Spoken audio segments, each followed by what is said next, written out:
SSCGD 2025 today medical review all India की बात करता हूं भाई। बहुत ही बढ़िया मेडिकल हो रहा है। काफी बच्चे कह रहे हैं नहीं स्ट्रिक्ट हो रहा है, वो असल में स्ट्रिक्ट नहीं है। जिसको दिक्कत है तो दिक्कत है भाई, अब उसको थोड़ी ना एक्सेप्ट करेंगे। किसी की आई साइट 6-9 है, क्यों लेंगे उसको? नहीं ले सकते, पॉसिबल नहीं है। बाद में उधर ट्रेनिंग के टाइम आराम आराम से आगे उसकी 6-18 हो जाएगी, उसको दिखेगा ही नहीं आगे।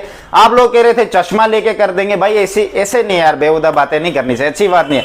आप डिफेंस के लिए जा रहे हैं, नॉर्मल कोई सीजीएल के एग्जाम थोड़ी ना आपने क्लियर किया थे वहां बिना ऐसे चले जाना है, ठीक है। यहां नहीं लेते 6-9 वाले को, 6-9 नहीं एक्सेप्ट होती, 6-6 एक्सेप्ट होगी। मिल डीएनएस मैंने आप लोगों को कहा था, जिन जिन बच्चों को मैंने कहा था कि भाई डीएनएस में नहीं करते, देखो भाई डीएनएस से बहुत सारे बच्चों को रेफर पड़ा है। कभी कभी किसी किसी सेंटर में देखो 4-5 डॉक्टर हैं तो एक बहुत स्ट्रिक्ट है या 2 स्ट्रिक्ट है, 3 स्ट्रिक्ट हो सकते, काफी ज्यादा डॉक्टर स्ट्रिक्ट भी होते हैं। हम ये नहीं कह सकते कि इससे पॉइंट में दे रहा या नहीं। कुछ डॉक्टर इजी होते हैं, वो कहते हैं कोई बात नहीं, नॉर्मल डीएनएस इट्स ओके। कोई खतरनाक होता है वो एकदम रेफर ठोक देगा, ठीक है। तो इस बात का ये मत समझना कि टफ हो गया, टफ ये नहीं होता मेरे भाई। अगर आप में दिक्कत है ना तो फिर दिक्कत है, किसी भी सूरत में दिक्कत है। टफ इजी इसकी बात ही नहीं हम कर सकते, टफ है इजी है ये हम बात ही नहीं कर सकते टफ और इजी की, ठीक है। अगर आप फिट हो तो फिट हो भाई। हाइट वेट भी चेक किया जा रहा, हाइट नहीं सॉरी वेट चेक किया जा रहा बहुत सारे सेंटरों में। बहुत सारे सेंटरों में नोज के डीएनएस से रेफर पड़ा है केरी एंगल से। केरी एंगल का ध्यान रखना, कुछ बच्चे ऐसे आगे की तरफ चेक करते, नहीं ऐसे नहीं करवाना है आपने। पीछे शोल्डर ऐसे पहले ये बराबर, अगर बोलेगा डीएनएस शोल्डर पीछे चिपका के रखने से बराबर ऐसे। अब देखो कितना गैप बन रहा बीच में, तो ये चलाकी से करना, इस बात का जरूर ध्यान रखना, ठीक है। चलाकी से गेम, ठीक है। नौकनी का भी चलाकी से करना। अभी तक कोई बच्चा मुझे ऐसे नहीं मिला जिसको नौकनी से रेफर पड़ा। केरी एंगल वाला एक मुझे मिल चुका, ऑल इंडिया की बात कर रहा हूं। सोचो कितने किस हद तक आप फिट हो। आप लोगों ने सिर्फ अपनी आंखों को खराब किया है, पहली बार डीएनएस है उसको ठीक नहीं कराया, इतना तो कर लेना चाहिए। वैक्स से कानों के बीच में बहुत सारे बच्चों को वैक्स भी पकड़ी गई कान साफ कराने के बाद भी। सर्दियों का वक्त है, मैंने आप लोगों को कहा भी था कि कान बहुत पहले साफ करा लेने चाहिए आप लोगों को, पर चलो कोई बात नहीं, फिट है। कोई किसी को रेफर नहीं पड़ा कानों का, बट फिट है।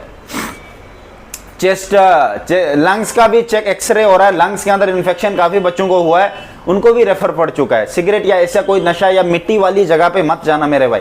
जो ऑलरेडी गए आप क्या कर सकते, विद इन डे में नहीं हो सकता। पर जिनका भी 25, 26, 27, 28, 2 दिसंबर के आसपास है तो भाई आप लोग बच के रहना, ठीक है। अपने आप को जितना सेफ रखो उतना बेस्ट है। एक्सरसाइज करो, घर में वहीं रहो, वॉक करो, 5-5 किलोमीटर पैदल चलो, थोड़ा फिट रहो। ब्लड सर्कुलेशन अच्छी हो बॉडी में, ब्लड प्रेशर भी ज्यादा नहीं होना चाहिए, आपका ब्लड प्रेशर भी कम नहीं होना चाहिए। थोड़े बहुत में एक्सेप्ट कर लेते क्योंकि नॉर्मल चीज है, टेम्परेरी है। आप एक मिनट पहले ब्लड प्रेशर कहाँ था, 2 मिनट बाद कहाँ था, कहाँ, वो तो है ना टेम्परेरी। ऐसे नहीं कि एग्जैक्ट चीज फंसी है। परमानेंट चीज जिसका भी है, जैसे परमानेंट चीज है उसमें काउंट कर देंगे। एक परमानेंट चीज नोज का डीएनएस है उसमें भी काउंट कर देंगे, आपको रेफर पड़ेगा। आई का परमानेंट है इसमें भी कर देंगे आपको। परमानेंट किसी भी चीज में आपको एक्सेप्ट नहीं करेंगे। कलर ब्लाइंडनेस का एक बच्चे को रेफर पड़ा है, देखो भाई कलर ब्लाइंडनेस में भी रेफर पड़ता है। आपको मैंने बताया भी था, प्रैक्टिस के लिए मैंने वो दिए भी थे बहुत सारे कैंडिडेट्स को कि आई चार्ट दिए भी थे भाई, ठीक है। तो मुझे पता चल चुका बडगाम में कौन सा आई चार्ट यूज हो रहा है और बनतलाब में कौन सा हो रहा है, और बाकी ऑल इंडिया स्टेट्स में कौन कौन सा आई चार्ट यूज हो रहा है। मेरे आई चार्ट से मे भी वर्डिंग इधर उधर होगी, बट ये गारंटी देता हूं कि आई चार्ट के हूबहू से कोई भी अलग आई चार्ट नहीं आ रहा है। मैंने आप लोगों को कहा था ये 5 आई चार्ट मोस्टली एसएससी यूज करता है हर इंडिया ऑल इंडिया सेंटर में, तो आप लोगों को इस बारे में पता होना चाहिए, ठीक है। प्रैक्टिस करनी है अभी जिनके पास टाइम है भाई। अगर आई में दिक्कत है एक्सरसाइज करो, विटामिन ए दबा के खाओ भाई, ठीक है। समय तो चले चुका है, अब इतने में तो कुछ होगा नहीं, पर चलो क्या पता, भरोसा नहीं होता भाई, हो भी गया तो। डॉक्यूमेंट अपने तैयार रखना। एनेक्सचर हर जगह नहीं लग रहा, किसी किसी सेंटर में लग रहा है एनेक्सचर, ठीक है।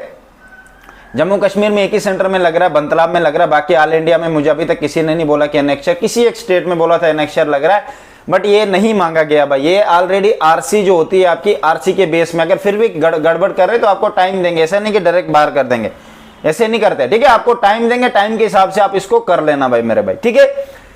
मेडिकल में तो आपको पता है अब हर एक चीज क्या बतानी है, हर चीज में हर एक को पॉइंट मिला है, तो हम क्या बताएं। हर एक बॉडी में जिसको दिक्कत है आपके उंगलियां तक चेक की जाएंगी। टेढ़ी है तो उसको चेक किया जाएगा, टेढ़ी एक नेचुरली होती है चलेगा। अगर किसी मसल से टेढ़ी स्ट्रेच होना चाहिए आपका हाथ, ये से जैसे मेरा हाथ हो रहा है ना, अगर ऐसे तुम्हारा स्ट्रेच हो गया तो मतलब आप फिट हो।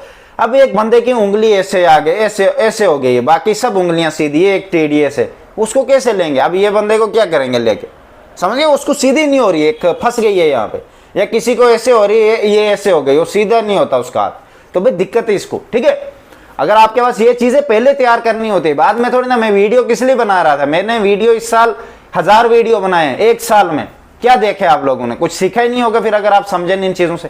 काफी तो जो फिट हुए वो कह रहे हैं कि भैया थैंक यू सो मच, हमने आपसे बहुत कुछ सीखा, आपने हमें बहुत गाइड किया, वरना हमें इस चीज में रेफर पड़ जाता आप अगर वो चीजें हमें नहीं समझाते। ठीक है, तो यही है भाई गाइडेंस। क्या होता है गाइडेंस? यही आपको जो अभी मैं गाइड कर रहा हूं। ये तो चलो ऑनलाइन एक पर्सनली होता है जिसके लिए मैंने बेच रखा हुआ था कि पर्सनली मेरे अंडर आ जाओ, पूरी लाइफ खराब हो जाती है। अब जिन बच्चों को निकले पास होके पूरी लाइफ ऐशो आराम करेंगे, उनके लिए 300 क्या था बेच की फीस, बताओ मेरे को।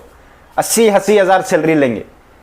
अब जो फंस गया, जिसको डीएनएस था, डरा है नहीं दो लूंगा बेच नहीं, अब वो फंस गया, अब क्या करेगा? अब तो होगा भी नहीं कुछ, ना मैं कुछ कर पाऊंगा ना उधर कुछ वो खुद कर पाएगा। अब रेफर पड़ा, रेफर में अगर लाख के तो ठीक है, नहीं तो बाहर जाओ। हो गया ना पूरा साल वापस। कितने 13 महीने वेस्ट हुए आप लोगों के।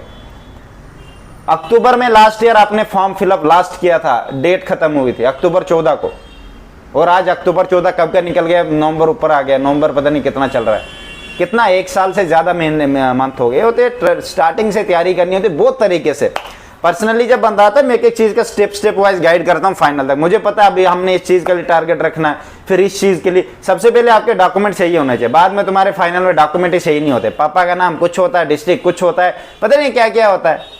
सही चीजें रखो मेरे भाई, हर एक डॉक्यूमेंट में आपके पास सही चीजें होनी चाहिए। गलत चीजें अगर है आज अगर 26 की भी तैयारी करो, मैं आपको पहले बता दूंगा, पूरे डॉक्यूमेंट्स को चेंज कर लो। गलत नहीं होना चाहिए कुछ भी, स्पेलिंग है सर ने मैटर नहीं करते, एक वर्ड भी अगर गलत है उसको चेंज करो। रिस्क नहीं लेना है, रिस्क लोगे कुछ भी हो जाएगा, फिर मैं कुछ नहीं कर पाऊंगा।